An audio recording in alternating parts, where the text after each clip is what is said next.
sunrise at Fitzroy Reef. We had a great day snorkeling yesterday here, and I think we're off to Herron Island today. We've got to keep moving because Nicole's got an exam in about 5 days time. So we've got to get to some 4G. Passing this nice clipper. Tipsy Gypsy. Well, my daughter's taking us out of Fitzroy Reef. I've given her my instructions. Nicole's, for the last couple of hours, has been busy doing her uni. It's been a fairly slow trip.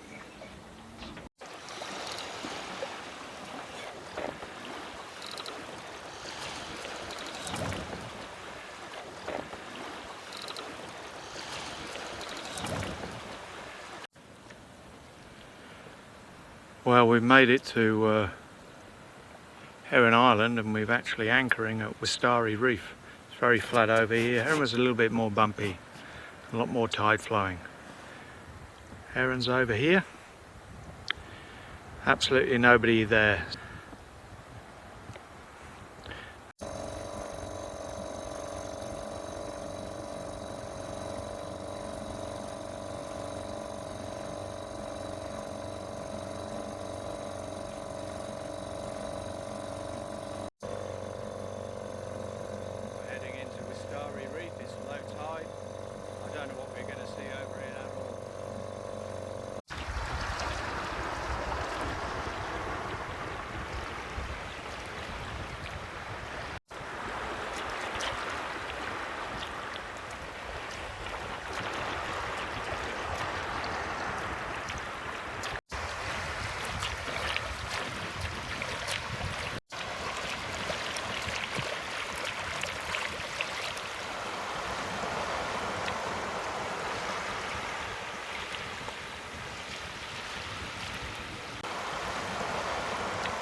We've just had a swim at Wistari reef, and now we're heading to Great Keppel Island through the night.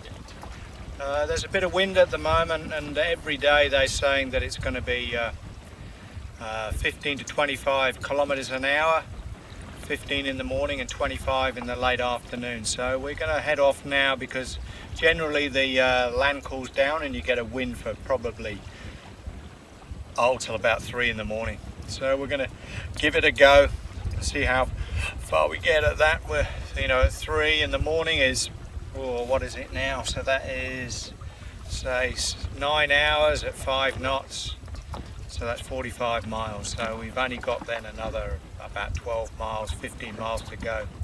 So I think that's the best thing to do. So that's what we're doing. Well, we're straight into the sun at the moment, heading towards Great Keppel Island.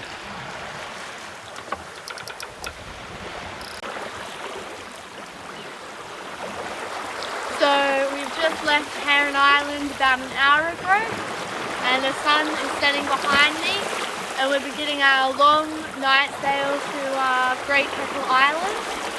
So we're currently travelling between 4.5 and 6 knots, depending on the wind gusts.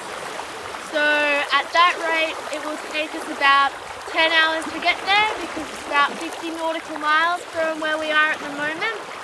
So hopefully the wind will keep up and we'll get there by tomorrow morning. So a few weeks ago, I got a comment about what sort of safety precautions I'm taking when we go night sailing. So when we're night sailing, we have a watch system, and that's slightly tipped towards Simon, who does quite a lot of the watches at night because I'm a bit unreliable and might fall asleep. But we have an alarm on his phone that has a big red button to say 10-minute naps.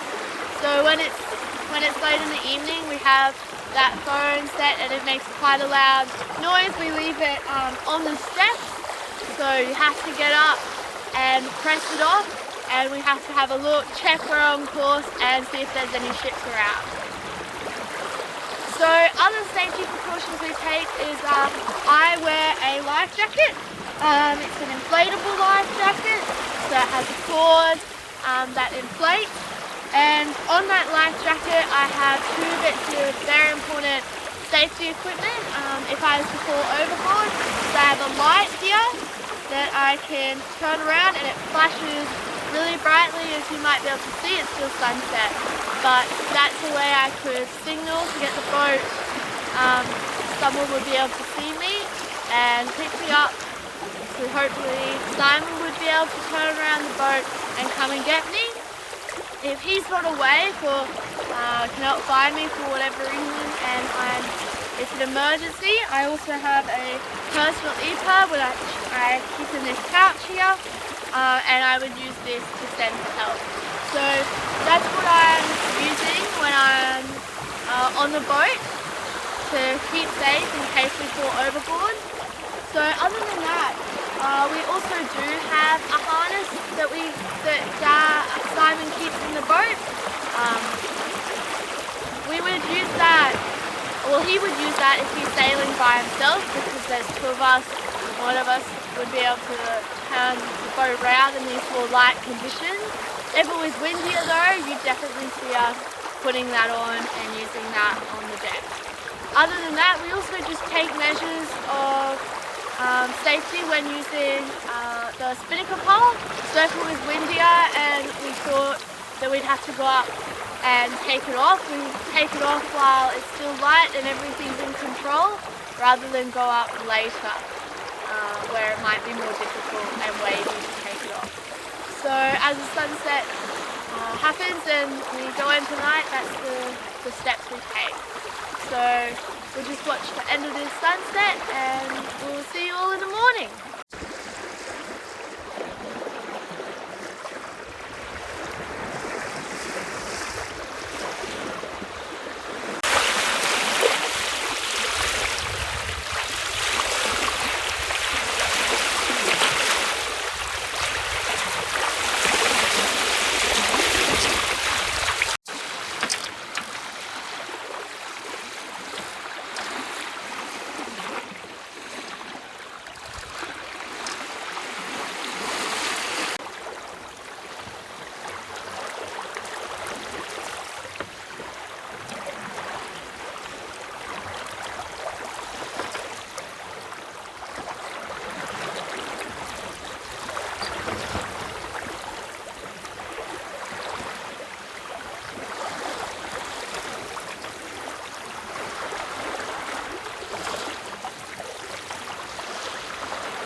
It's 12:30 now, and we're getting quite close to Great Keppel Island.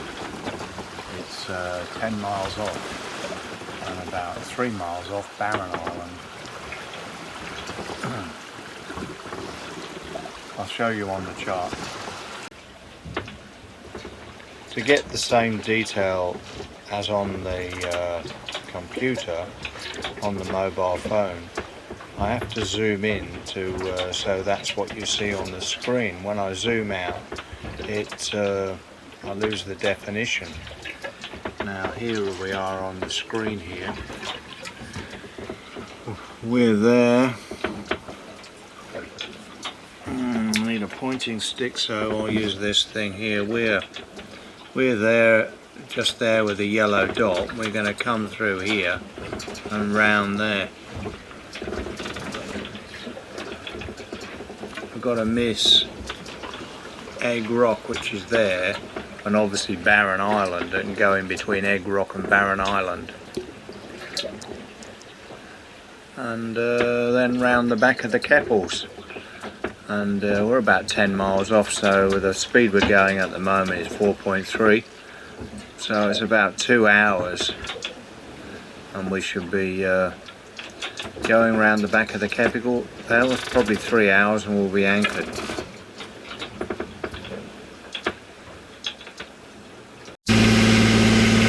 Yeah, can't see a thing outside. The only thing I can actually see this island here, a loom of it, and see the lighthouse. There's no moon tonight. There's been no moon all most of the week actually, and we're heading in at about 5.5 knots. Just going to get by this island here and about there, then I'm going to go down through here. I'll be able to get a bit of wind through there at that angle.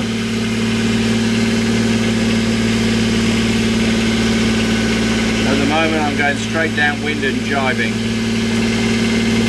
quite a few times, just going down the waves. It's not that rough, but on the autopilot it can't steer that straight a course.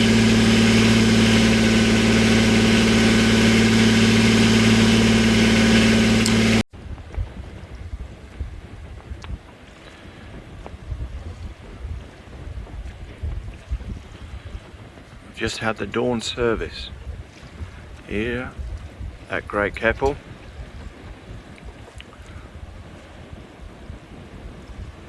Somebody on one of these boats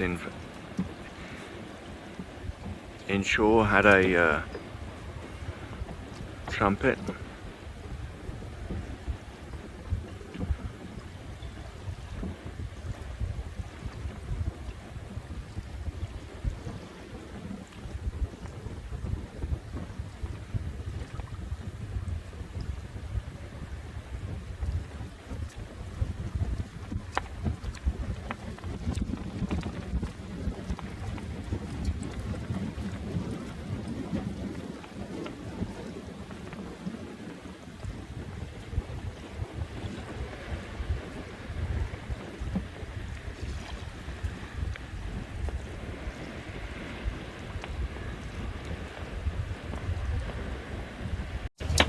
Nicole's having to take this thing off night vision.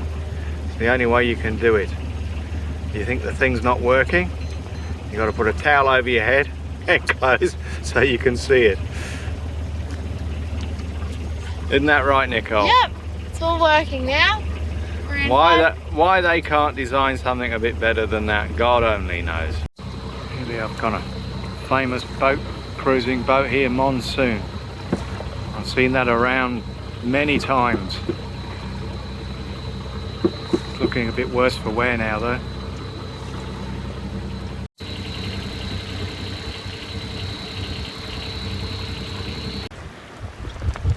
Well, after going in on the other end of the island, on the north east side, we ended up coming round to the southwest side, and we like it here. It's blowy, you get plenty of air through the boat, and it's not too rough at the moment. And we've got good internet range, so that Nicole can work and I can download a movie this evening. Anyway, we're just blowing the dinghy up. You know, it makes it, when you have a pump like this, it just makes it so much easier to blow it up. You know, you get it full of air. We've only got about 20 pumps and then it's all blown up. So just anybody to go and buy a $24 fan if you're going to blow your dinghy up. Here's Hardy Miss. This is where we are. Oh, getting wet in this bay. I'm going to go show over to this nice sand here for a walk. We should just spend about half an hour of faffing around trying to find an anchor and blow the dinghy up. One of the valves isn't too good. A bit rough, little short waves.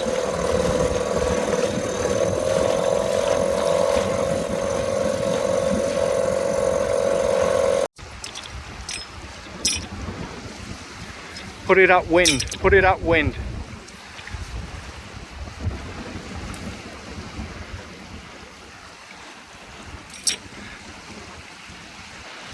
Well, go and dig it in then.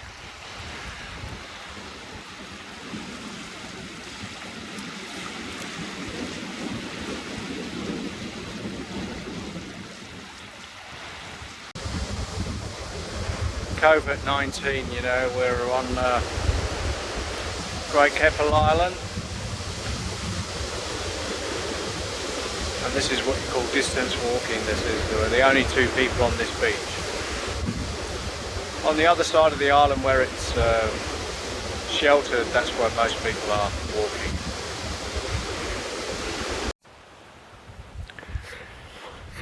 On Keppel Island, at the moment there's 3 metre tide, so you've really got to look at your tide chart when you anchor your boat. You know, what really does help is generally on the, you know, you get a Willie's Well or any of these, they generally have a tidal curve as well.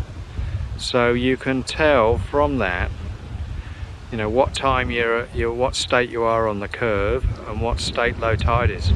So you can work out exactly how much water you're going to need under your boat.